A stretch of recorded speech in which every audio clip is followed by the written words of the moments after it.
all have issues. Sister Wives Meri Brown attempts to improve life despite setbacks as she prepares to battle. Villain Kody in court. Sister Wives star Meri Brown shared some words of wisdom in her Instagram story on February 10th that gave insight into her emotional well-being following her divorce from Kody Brown. As Sister Wives viewers know, Meri left the family in 2023. She's now in preparation for a court battle with Kody over her stake in the family's land. Coyote Pass.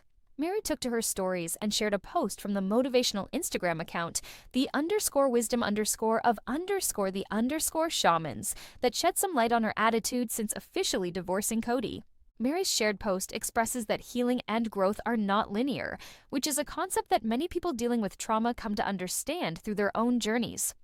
"We all have issues because we all have a story," the post Meri shared began, "and no matter how much work you've done on yourself, we all snap back sometimes, so be easy on you. Growth is a dance, not a light switch." What Meri Brown's motivational message about growth means for new life. Meri is learning to go easy on herself while healing. As Kody Brown's first wife, Meri has been part of the family since the beginning. As the other wives left due to Kody's blatant favoritism of Robyn, Meri was the last holdout, hoping that she and Kody could eventually work things out. But when Meri realized Kody didn't have any intention of being a functioning married couple anymore, she eventually packed up and moved to Pero in Utah to start a new life. Since then, she's been thriving, but it hasn't been without its challenges. Leaving a marriage of over 30 years can be overwhelming, especially in the non-traditional family structure that the Brown family created. But Meri has leaned on a network of friends who have stepped in to help her pick up the pieces and move forward. As in all journeys of growth and healing, it's unique to the individual, but one thing that can't be forgotten is that everyone moves at their own pace. There will be setbacks and triumphs, good days and bad ones. Meri's post reflects that she is accepting of this process, even if she snaps back occasionally. Our take on Meri Brown, attempting to heal from her issues. Meri is finally taking the necessary steps to stick up for herself. Meri's Instagram story is a reflection of her finally accepting herself, flaws and all, as she builds her new life. And that new life will most likely include a legal battle for her right to Coyote Pass.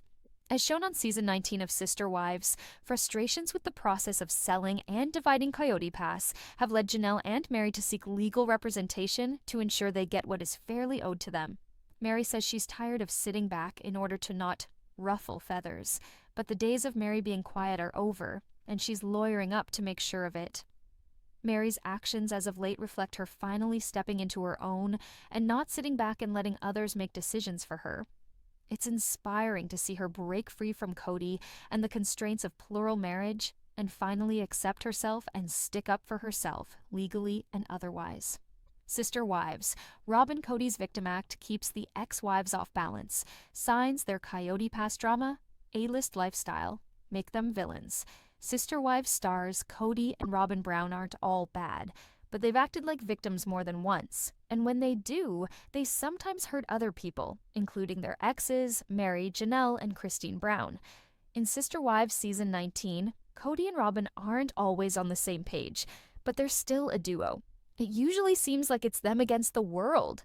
That's why it's so jarring when Robyn talks about her dreams slipping away because Kody can't make it work with his other wives. This is an example of Robyn playing a little violin that should be placed in a case that's never ever reopened. Robyn, who secretly wanted monogamy, is not so convincing when she acts heartbroken over the crumbling of the Brown family. When Kody blames that situation on his ex-wives, who suffered long and hard in their spiritual unions, it's just sad. Kody Robyn really hurt Meri.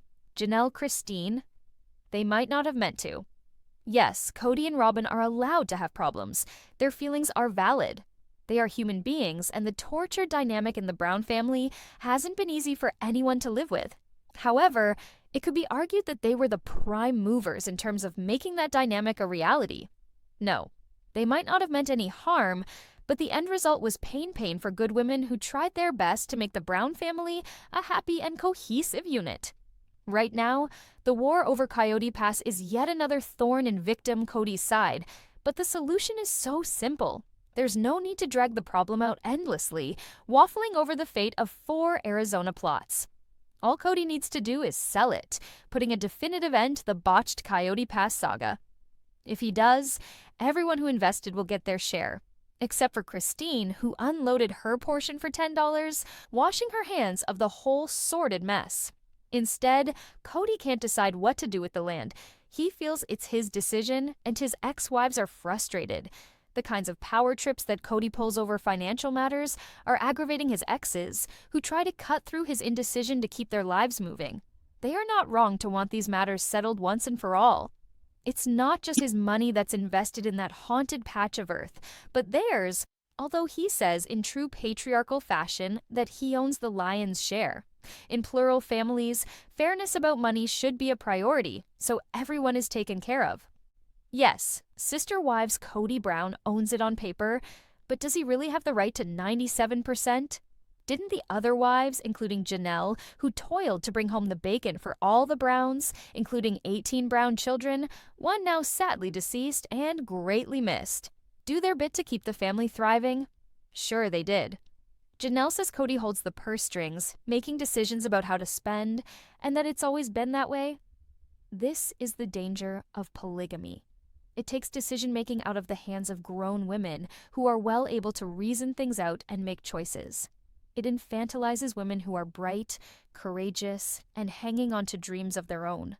When Kody and Robyn complain about their woes, it seems like those problems don't compete with what the exes have had to endure. Starting over isn't easy. Kody Brown should try to see his exes' points of view. Their stories matter. Kody probably won't share the proceeds from a potential Coyote Pass sale equally among his 3 ex-wives, but maybe that wouldn't be such a bad idea. He has mixed emotions about the property, as per the TLC clip shown above. From all the long days Janelle put in, earning money to put food on the table, to the housekeeping and childcare that Meri and Christine did, the wives were there, building the family. The domestic chores were unpaid. The time spent caring for children was unpaid, but it was work, wasn't it? Where would Kody and Robyn be without it? They wouldn't have been able to attain the upscale standard of living that they have now. But the exes won't get equal shares of the proceeds from Coyote Pass. It might be legal, but sometimes it doesn't feel right. There is a lot of sympathy for Kody's ex-wives. They're in middle age and they've needed to rebuild from the ground up, although they gave so much of themselves to Kody. Janelle has suffered the most as she and Kody lost their beloved son Garrison. To go through that and lose a husband due to a split is a lot. The way that Janelle has handled her problems is inspiring, but Kody doesn't seem to value that kind of grit. If he did, he'd sell Coyote Pass and give Janelle some money, as she said that she doesn't have a lot. Meri, Janelle, and Christine had to face some hard truths about polygamy. They've needed to let go of beliefs that they had for years. Their faith has been tested over and over again. That's why Kody and Robyn should never do the whole victim thing with those women. It's hard to compare the lifestyles of Janelle and Meri with Kody and Robyn's without passing judgment. That's because Kody and Robyn wear designer jewelry and live in million-dollar homes. Kody and Robyn have got a good lifestyle, and gratitude for what they have will come off better than petty complaints. The sister wives' exes have harder roads to trudge, and they walk those miles with as much grace as they can muster. To treat them kindly is the least that Kody and Robyn can do. But there are times when it seems like they are still clinging to the power they lost by driving these women away. This family needs to heal, and that means that both sides need to listen and try to understand. Right now, it's stalemate, and as the impasse over Coyote Pass continues, it seems like Kody should make a move. Sister Wives stars Kody and Robyn Brown are known for their love story, which I believe brought down the Brown family, and they're also known for their love of expensive David Yurman jewelry. The designs they wear may be more than jewelry. I think they're symbols of the bond they share, which tell a story about the way that they've iced out other Brown family members. In fact, the matching signet rings they've chosen and Kody's pendant seem to tell fascinating stories about who the 2 sister wives cast members are today. Kody and Robyn's jewelry appears to highlight their special bond, which has caused so much turmoil. In Sister Wives Season 19, Kody and Robyn are warring with 2 exes, Janelle and Meri Brown, over the fate of Coyote Pass. Kody holds the reins. The exes are tired of taking orders. They don't consider him their boss anymore. One moment, Kody says he's going to sell the patch of land, of which he claims to own 97%. Then, he decides not to list the property. Meanwhile, Kody and Robyn's jewelry appears to highlight their special bond, which has caused so much turmoil. Kody wears a blue shield pendant. Shield symbolism is fascinating.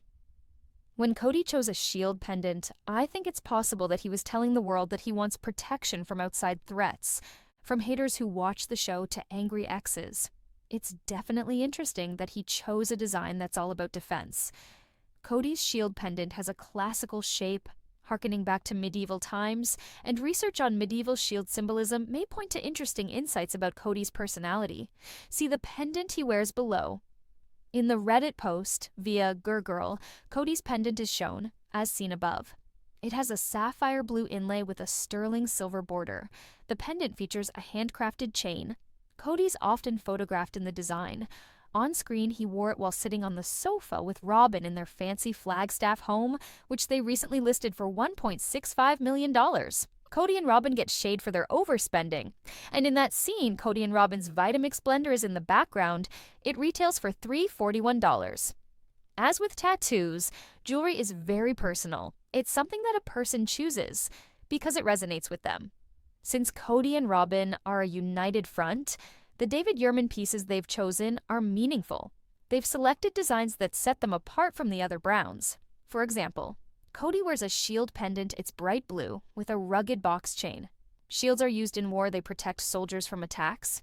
According to medieval shield symbolism, as per MediWorld, a blue shield represents loyalty and truth. It's interesting that Kody would choose such a piece, perhaps unaware of its symbolism, as he's been called out for being disloyal to his now exes and feuding with some of his children. As well, he's been considered dishonest for stringing along 3 wives for such a long time. When it comes to Robyn, Kody's true love, he does embody loyalty and truth, but it could be argued that outside of their close-knit bond, he is often a different man. Robyn brings out the best and worst in him. He gives her love, but that pulls him away from the rest. Kody often fancied himself a king of the realm, an ersatz King Arthur reigning over a sun-dappled Camelot. Perhaps his dreams for Coyote Pass were about creating a literal kingdom where he could live with Queen Robyn and the other women. They would, one presumes, be a bit lower on the totem pole. Kody's Camelot dreams ended in disaster. There were too many queens in his court. Throughout history, queens have fought for supremacy, even doing dirty deeds to bring other regents down. So, it's not surprising that the Brown family dynamic was like a particularly fraught moment from the Tudors. In a queen versus queen incident, Queen Elizabeth II, the Virgin Queen, signed her own cousin's death warrant. She wanted to eliminate the threat that was her relative, Mary, Queen of Scots. Royal courts are all about whispering behind the tapestries. When the skullduggery comes to light, it can be shocking. However, power changes people, often making them ruthless. They want to hang on to what they have at all costs. It's a Game of Thrones mentality. During King Henry VIII's blood-soaked reign, he tried to remove the aging monarch, Catherine of Aragon, wanting to put his mistress, Anne Boleyn, in her place. Catherine stubbornly resisted the demotion. Anne got her way, but her luck ran out when her husband turned on her too. Her head was lopped off by a French swordsman. Kody, Robyn's love tokens. Send a message. They're centered on each other. That story illustrates the power games that happened in royal courts as the fight for Coyote Pass rages, as seen in the TLC clip above. A plural marriage with a patriarch in charge has strong medieval vibes, as women must do what men say. However, instead of guillotines and kangaroo courts, there are matching rings for King Kody and Queen Robyn, and no David Yurman jewelry for the rest. There are tedious family meetings where everyone understands that Kody and Robyn are protecting their own interests. There is Kody and Robyn's spicy love life, which push the other women away. There is so much bad blood. People in plural marriages should try to dial down the favoritism. It doesn't help. In a real relationship, there's only one queen. And when Kody wears his shield, it's probably because he always plans to protect his queen. He will fight to protect what he loves the most.